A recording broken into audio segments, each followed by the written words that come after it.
Guys, welcome back to my channel. അപ്പോൾ നമ്മൾ ഇന്ന് സ്കിൻ ടൈപ്പിനെ പറ്റിയാണ് കേട്ടോ പറയാൻ പോകുന്നത്. അപ്പോൾ നമ്മുടെ നമുക്ക് എല്ലാവരുടെയും സ്കിൻ ടൈപ്പ് ഡിഫറെൻ്റ് ആയിരിക്കും അല്ലേ. അപ്പോൾ എങ്ങനെ നമുക്ക് തിരിച്ചറിയാം നമ്മുടെ സ്കിൻ ടൈപ്പ്? നമുക്ക് എത്ര സ്കിൻ ടൈപ്പുകളുണ്ട്? 5 ഉണ്ട്. അതിൽ ഫസ്റ്റ് വണ്ണാണ് നോർമൽ. നോർമൽ നമുക്ക് എങ്ങനെ തിരിച്ചറിയാൻ പറ്റും? നോർമൽ എന്ന് വെച്ച് കഴിഞ്ഞാൽ നമ്മുടെ സ്കിന്ന് ബാലൻസ് ആയിരിക്കും. അതായത് ടു ഓയിലി ആയിരിക്കില്ല, ടു ഡ്രൈ ആയിരിക്കില്ല. അവരുടെ സ്കിൻ എന്ന് വെച്ച് കഴിഞ്ഞാൽ സ്മൂത്ത് ആയിട്ടുള്ള ടെക്സ്ചർ ആയിരിക്കും.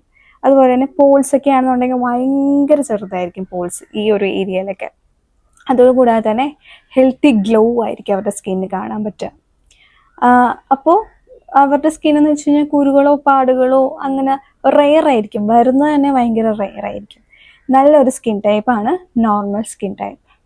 രണ്ടാമത്തെ സ്കിൻ ടൈപ്പാണ് ഡ്രൈ സ്കിൻ. ഡ്രൈ സ്കിൻ നമുക്ക് എങ്ങനെ തിരിച്ചറിയാം? Dry skin produce less oil.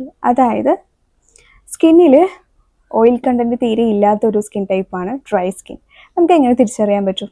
നമ്മൾ ഫേസ് വാഷ് യൂസ് ചെയ്ത് കഴിയുമ്പോഴത്തേക്കും നമ്മുടെ സ്കിന്ന് ഭയങ്കര ടൈറ്റായിട്ട് ഫീൽ ചെയ്യാന്നുണ്ടെങ്കിൽ അത് ഡ്രൈ സ്കിന്നാണ്. അതുകൂടാതെ തന്നെ ഡള്ളായിട്ടുള്ളൊരു അപ്പിയറൻസ് ആണെന്നുണ്ടെങ്കിലും, അതുകൂടാതെ തന്നെ ചിലപ്പോൾ നമുക്ക് ഇച്ചിങ് ഒക്കെ ഫീൽ ചെയ്യും. അപ്പോൾ നമുക്കത് ഡ്രൈ സ്കിന്നാണെന്ന് നമുക്ക് മനസ്സിലാക്കാൻ പറ്റും കേട്ടോ. ഡ്രൈ സ്കിന്നുകാർ മെയിനായിട്ട് ശ്രദ്ധിക്കേണ്ടതെന്ന് വെച്ച് കഴിഞ്ഞാൽ ഹൈഡ്രേറ്റിംഗ് ആയിട്ടുള്ള ക്ലെൻസർ യൂസ് ചെയ്യുക. പിന്നെ അതുകൂടാതെ തന്നെ റിച്ച് ആയിട്ടുള്ള മോയ്സ്ചറൈസറും യൂസ് ചെയ്യുക. അപ്പോൾ നമുക്ക് പരിധി വരെ ഡ്രൈ സ്കിൻ കൺട്രോൾ ചെയ്യാൻ പറ്റും. മൂന്നാമത്തതാണ് ഓയിലി സ്കിൻ ടൈപ്പ്. അത് നമുക്ക് എങ്ങനെ തിരിച്ചറിയാൻ പറ്റുക? അതായത് ഷൈനിങ് ആയിട്ടുള്ള ഫേസ് ആയിരിക്കും അവർക്ക്.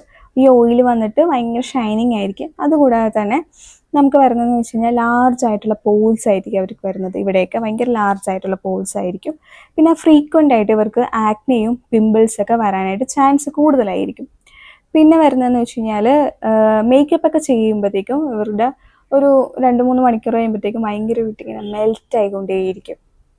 എത്ര ഫിക്സിങ് സ്പ്രേ അടിച്ചാലും ഭയങ്കരമായിട്ട് മെൽറ്റ് ആയിക്കൊണ്ടിരിക്കും. അപ്പോൾ ഇവരുടെ ടിപ്പ് എന്താണെന്ന് വെച്ച് കഴിഞ്ഞാൽ ഇവർ ജെല്ലായിട്ടുള്ള ക്ലെൻസർ യൂസ് ചെയ്യാൻ നോക്കുക. അതുകൂടാതെ തന്നെ ലൈറ്റ് ആയിട്ടുള്ള മോയ്സ്ചറൈസറും യൂസ് ചെയ്യാനായിട്ട് നോക്കാം കേട്ടോ.